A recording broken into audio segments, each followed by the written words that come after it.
Hello, beautiful souls, and welcome back to another episode of Awaken Your Authentic Self. I am so deeply grateful that you are here today because this episode is going to be a powerful one. It's one of those topics that once you truly understand it will change the way you see yourself, your purpose, and even the challenges you face throughout your life. Today, we are diving into the magic and mystery of the natal chart, your very own cosmic blueprint written in the stars at the exact moment you took your very first breath. Think about that for a second. The universe, in its infinite wisdom, stamped a unique map on your soul at birth. This map or natal chart doesn't just tell you your sun sign. It tells the full story of who you came here to be, what you came here to learn, and the path of alignment that will help you prosper in this lifetime. We'll explore how your natal chart can act as a guideline for your life, a mirror that reflects both the challenges you're meant to go through and the gifts you're here to embody. I'm going to help you understand what could read as a foreign language without clarity on some of this verbiage. So grab your journal, maybe light a candle, get comfortable, and let's dive into your cosmic blueprint. So let's start at the very beginning. What even is a natal chart and why does it matter so much? A natal chart, sometimes called a birth chart, is a snapshot of the sky the moment you were born. Imagine the universe pausing, saying, "Stop, take a picture." That's your natal chart. It is your soul's cosmic fingerprint. No one else on earth has the exact same chart as you, not even twins, unless they were born at precisely the same time and location. That means your chart is as unique as your DNA. Now, here's the beautiful thing. Your natal chart is not just information.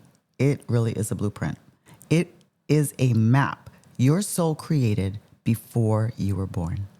A kind of contract with the universe that says, this is the journey I'm signing up for. These are the lessons I want to learn. These are the gifts I want to bring. These are the obstacles I'm willing to face because I know they'll make me stronger. When you start to read your chart, and I suggest that you prepare yourself for this, you begin to realize nothing about you is random.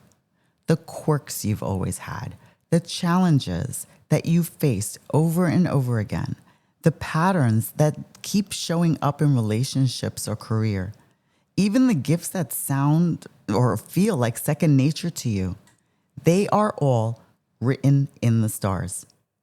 I like to think of the natal chart as your personal instruction manual. Imagine buying a complicated piece of technology, but never opening the manual. You'd struggle, right? That's how life feels when we don't know our chart.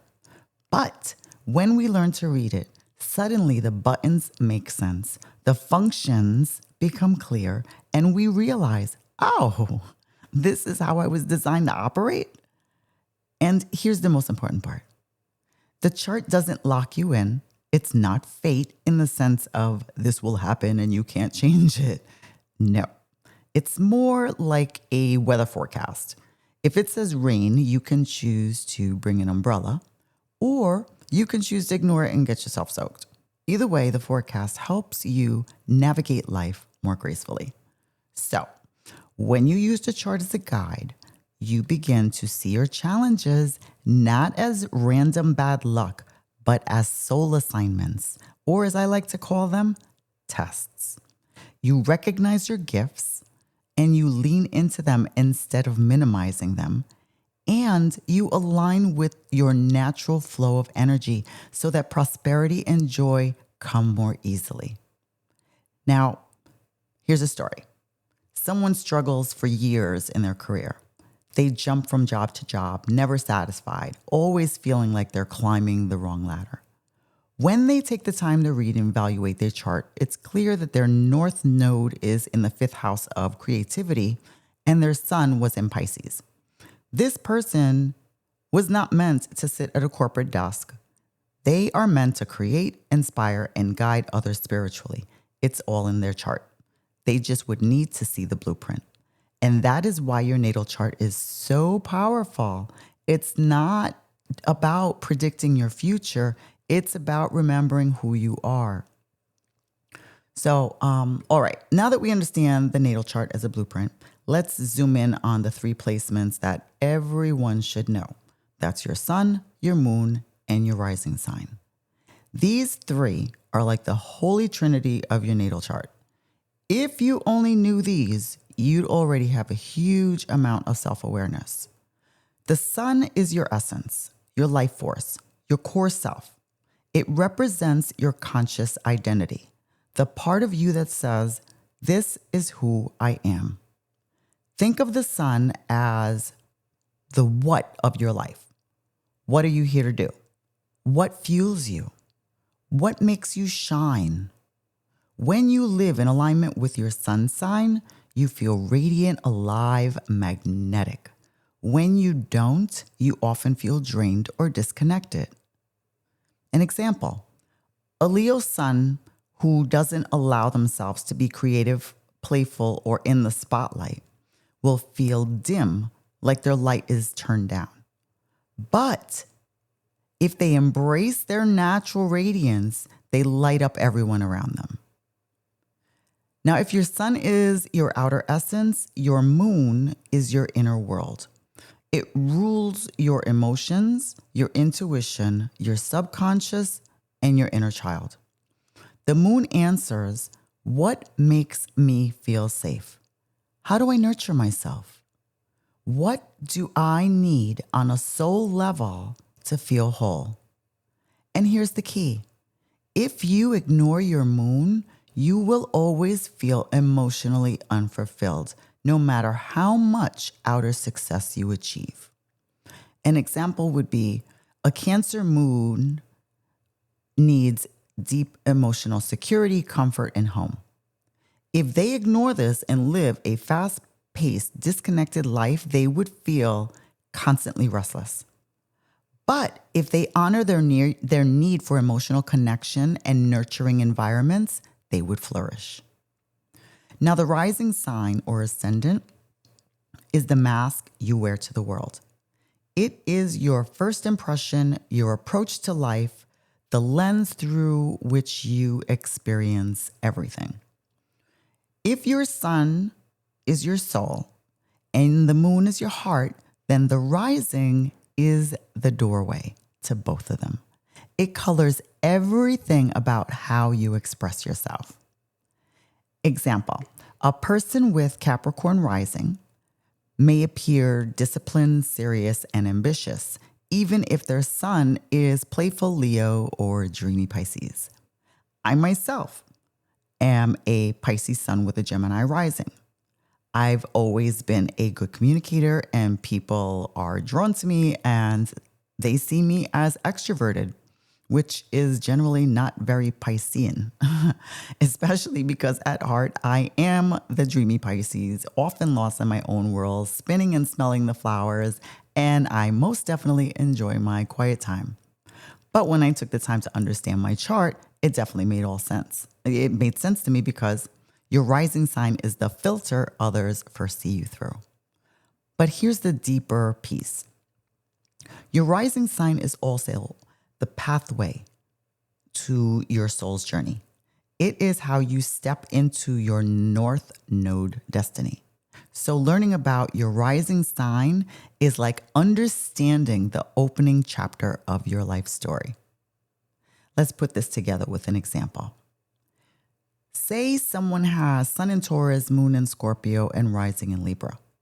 The Taurus sun means that they are here to build stability, beauty, and abundance.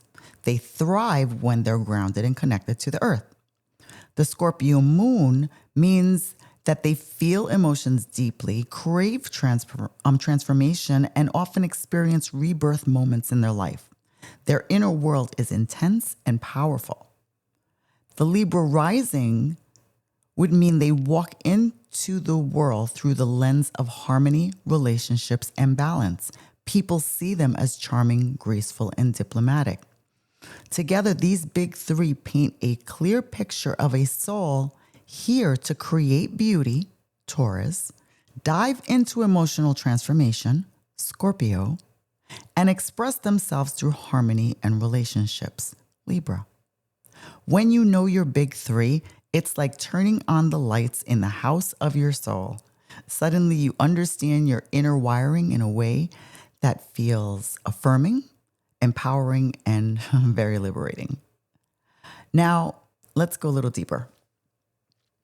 Each planet in your chart represents a different teacher, a different archetype guiding you. The sun, your core purpose, vitality, your life mission. The moon, emotional world, intuition, past lives. Mercury is how you think, communicate, process information. If you've ever wondered why some people are brilliant speakers and others prefer writing, it's Mercury.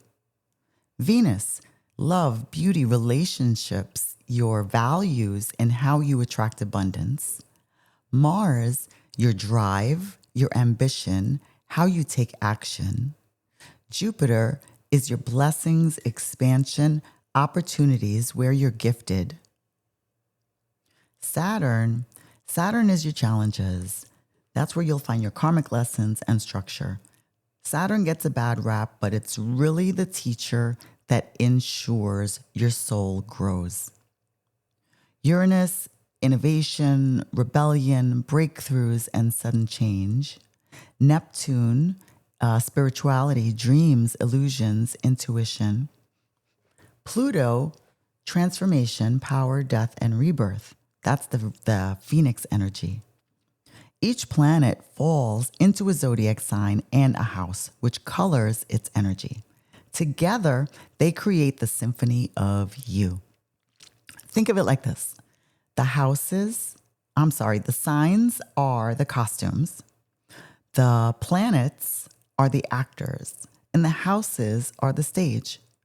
So, if your Venus is in Capricorn in the 10th house, love and abundance will show up for you through career, discipline, and long-term goals. Whereas Venus in Pisces in the 7th house might show up as soulmate-style connections and creative, compassionate partnerships. Now, let's talk about one of the most important parts of your chart that people often overlook, and that is the houses. If the planets are the actors and the zodiac signs are the costumes, then the houses are the stage where the play of your life unfolds. There are 12 houses in astrology, and each one of these represents a specific area of life. Knowing which planets fall into which of these houses will show you where your energy is meant to be expressed. So let's walk through these. Your first house is the house of self. This is your rising sign. This is how you show up in the world, your identity, the mask you wear. It is the I am house. Second house, money and values. This is how you relate to finances, possessions, and your sense of worth. It answers for you, what do you truly value? Third house is the house of communication. Siblings, learning, communication style, short travel. It's the house of the mind and how you share your voice.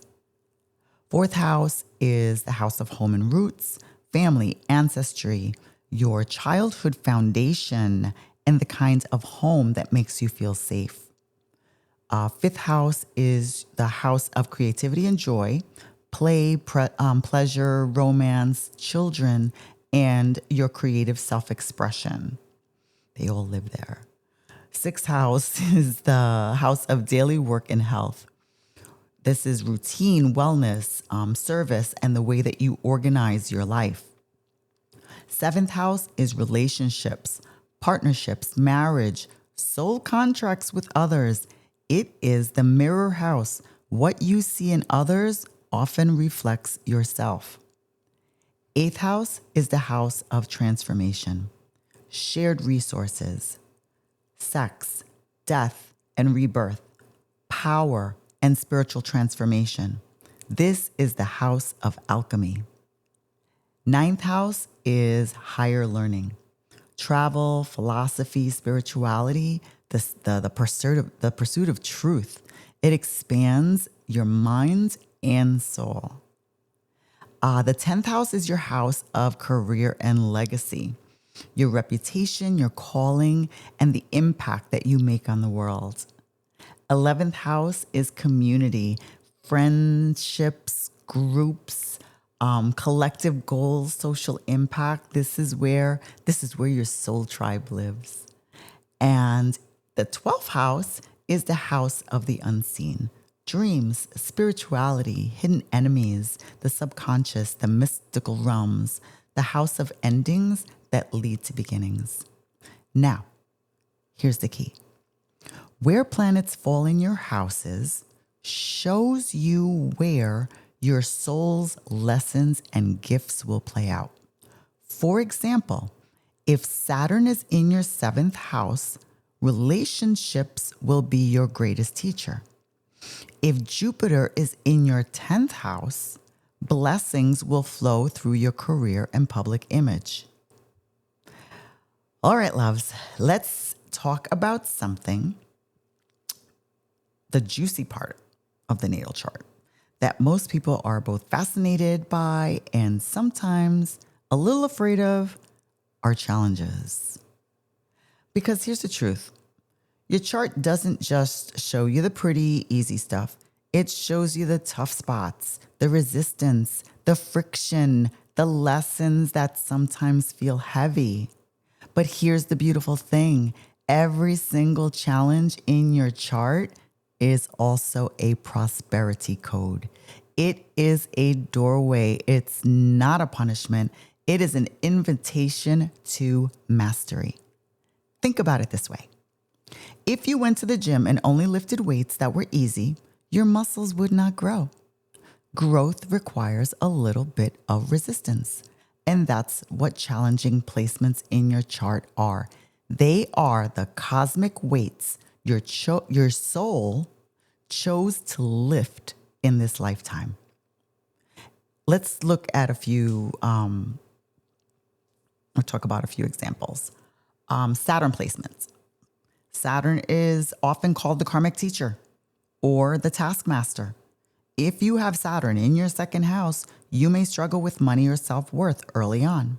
But over time, Saturn teaches you how to build lasting stability and abundance. That struggle becomes your strength. Squares. Let's say your Venus, love, squares your Mars, which is action. Relationships may feel like a battlefield. You want closeness, but you also want independence.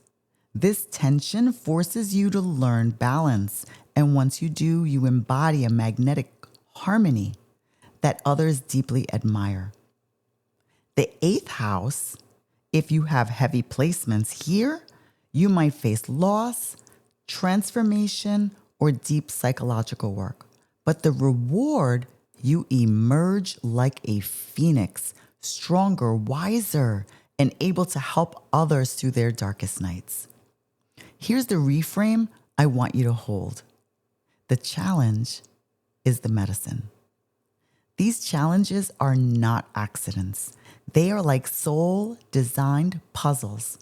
When you solve them, you unlock the next level of your purpose. The very areas that frustrate you are often where you will build your legacy.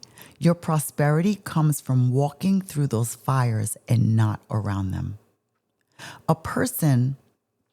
Let's say a person with Saturn in their 10th house of career could struggle for years, job after job. They may feel as though their bosses don't value them. They feel invisible in their work. This person may begin to feel and believe themselves to be cursed. But if they understood their chart, they would realize that Saturn was asking them to build discipline, authority, and a long-term vision in their career. So, if you're listening right now and you feel like life keeps testing you in the same area, look at your chart. Where are your squares? Where is Saturn? Where is Pluto? That's not where you're broken. That's where you are becoming unstoppable. Your natal chart is literally showing you where to find the treasure by first digging into the dirt. Now, let's move into one of the most mystical and soul-shifting pieces of your chart, the North Node and the South Node. These are not planets, they're points. I thought they were planets before. I learned. They are points, but their symbolism is profound. I like to think of them as bookends of your soul story.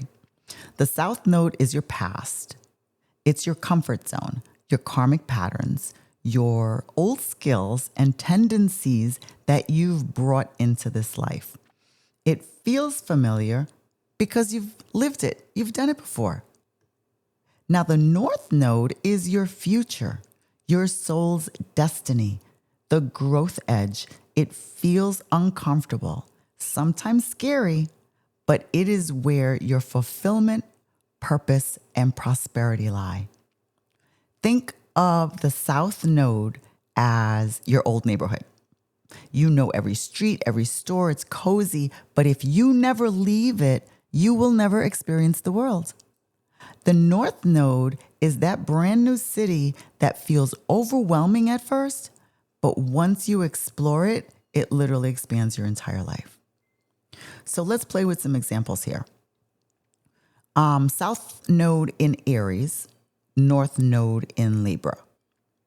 In past lives, you would be fiercely independent. You know how to do life on your own. But in this life, your soul growth is about partnership, collaboration, and learning harmony with others. Prosperity comes when you stop saying, I can do it all by myself, and start saying, we can do this together. South Node in Virgo, North Node in Pisces. You've mastered logic, organization, perfectionism. But this life is about surrender, trust, intuition, and connection to the divine. Your prosperity flows when you stop trying to control every detail and let spirit guide you. South Node in Capricorn, North Node in Cancer.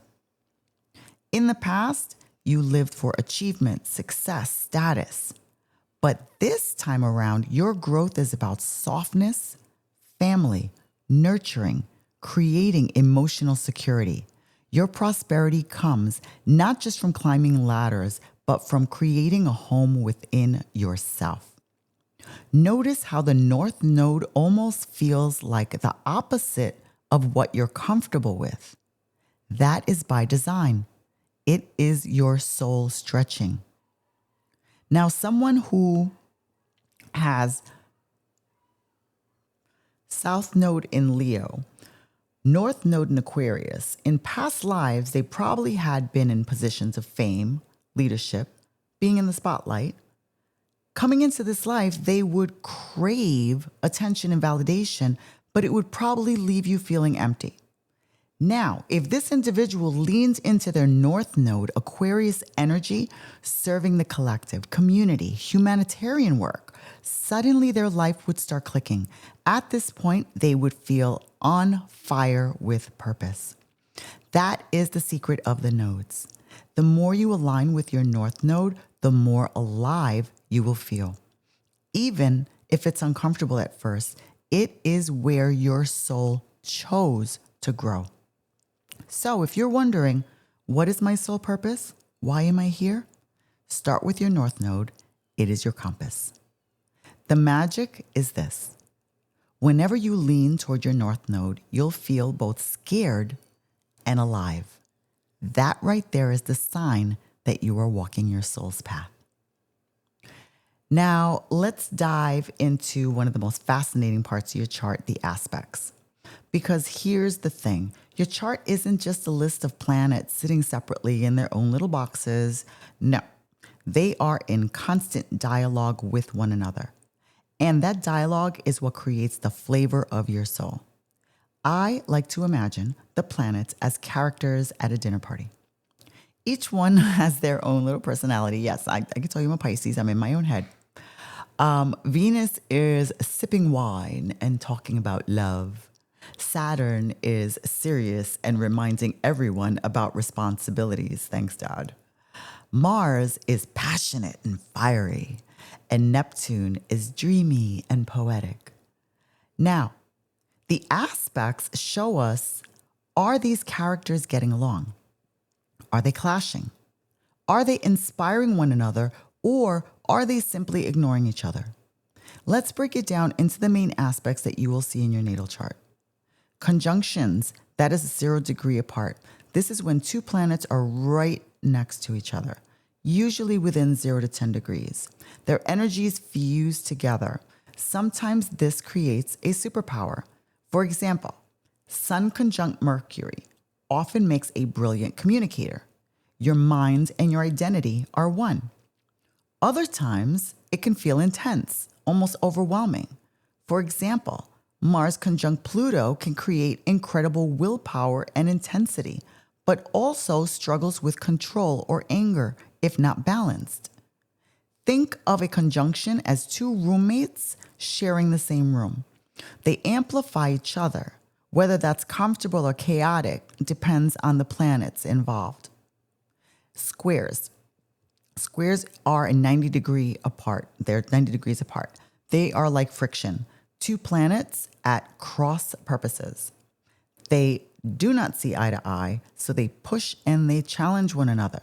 Example, Moon square Saturn. In motion, Moon wants comfort, but Saturn is strict and says, grow up, take responsibility.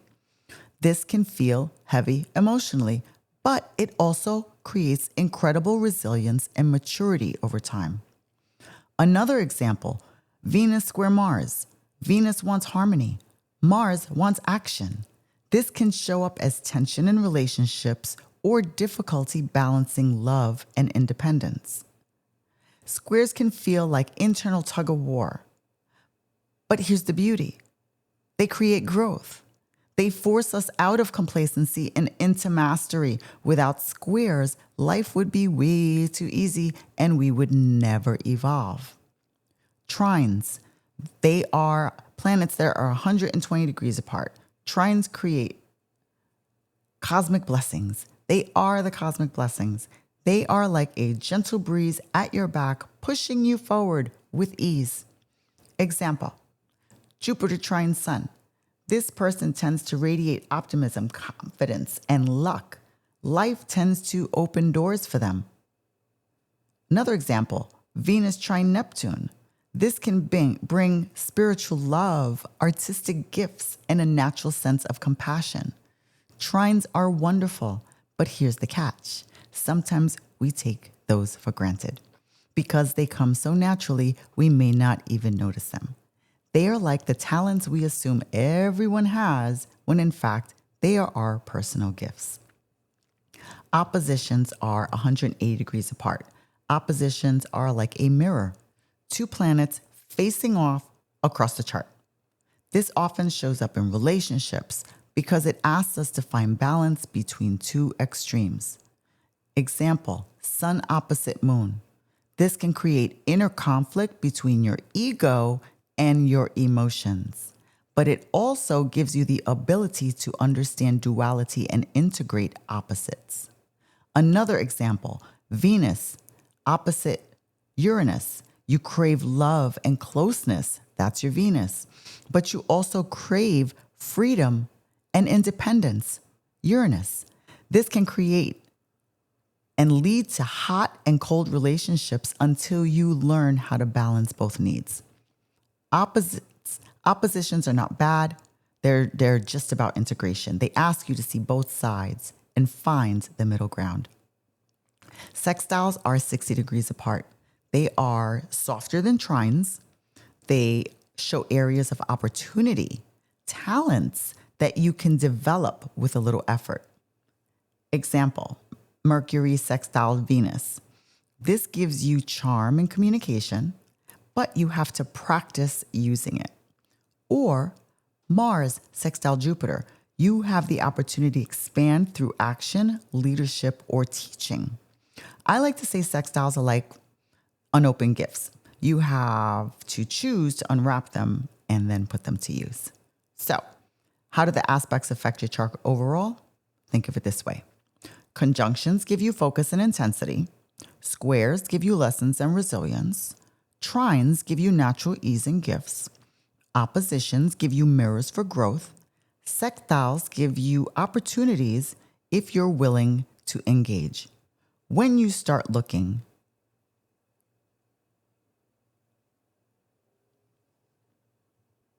at the aspects in your chart, you begin to see the dance of your life. The places where you feel torn, the places where you feel blessed, the areas where you're being stretched to grow. If someone had Sun square Pluto, they could feel as though their life was a constant power struggle. Bosses, partners, even their own inner critic. But if they work with their chart, they may realize the soul had chosen this because they are here to learn empowerment, to stop giving their power away, and to step into their own authority. The very aspect that could feel like a curse is the gift. And that's the magic of aspects. They show us the soul conversations happening inside. And when you know the script, you can direct the play. So, when you put this all together, your big three, planets, houses, nodes, and aspects, you have the complete soul map. The chart tells you who you've been, South Node, who you're becoming, North Node, where life will challenge you, Saturn, squares, where life will bless you, Jupiter, trines, how you're meant to shine, Sun, how you're meant to feel safe, Moon, how you're meant to walk into the world, rising, and exactly which areas of life, houses, will activate these energies. Your natal chart is a living dialogue between you and the universe, and the more you understand it, the more graceful you can dance with your destiny. So, how do you actually use this in your daily life? First, get to know your chart. Pull it up online. It is free. Go to astrocafe.com. Use your name, date, time, and place of birth, and you can receive a free report in minutes. Then look at the big three. Look at where Saturn is. Look at your North Node. Remember, that's your soul's growth point. For my journalers, journal with your chart.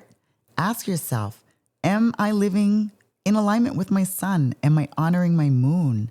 Am I moving toward my North Node, or am I resisting it? 3 is reframe challenges as initiations. Every difficult placement is an initiation, an invitation to grow into your authentic self. And lastly, lean into your gifts.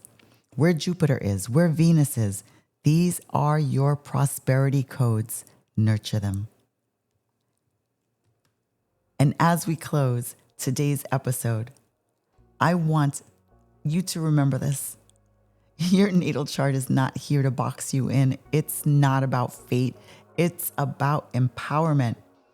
It's about aligning with your authentic design so that you can live with more ease, grace, and joy. Because when you live in alignment with your soul blueprint, prosperity is not something you chase. It's something you naturally attract.